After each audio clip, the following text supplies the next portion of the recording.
Kabahagi rin po ang ating mga youth scooper sa pagbabantay sa epekto ng hagupit ng hanging habagat. Narito ang ilan sa kanilang mga nasaksihan sa ulat ni Salima Refran.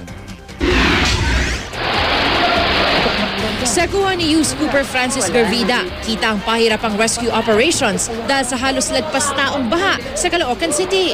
Kinailangang kumapit sa lubid ng mga residenteng inililikas para di maanod ng malalim na baha. Lambat naman na makikitang hawak-hawak ng mga residente ng bayan ng Bulacan.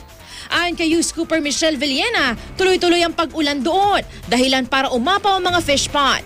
Kaya naman ang mga residente, kinuha ang pagkakataon para makahuli ng mga isda. Wala naman nagawa ang mga residente ng Giginto, Bulacan, kundi lumusong sa baha. Ayon kay youth scooper Ace Pancho, di makadaan ang mga sasakyan sa mga kalsada sa kanilang barangay.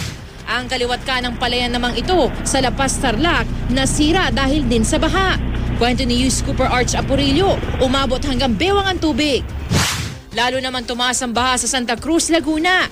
Sa bahay ni youth scooper Nico Kyoge, pumasok na ang gatuhod na baha. Nasa state of calamity pa rin ang Laguna. Salima Refran, GMA News. Pwede rin po kayo magpadala ng mga video o litrato ng mahalagang balita. Mag-log on sa www.uscoop.tv. Para naman magpadala ng text o MMS, i-text ang scoop, space, message, space, ang inyong pangalan at address at ipadala sa 4627. Paalala lang po ha, sa ating mga youth scooper, yun lamang pong mga video at litratong pagmamay-ari ninyo ang ipapadala nyo sa amin.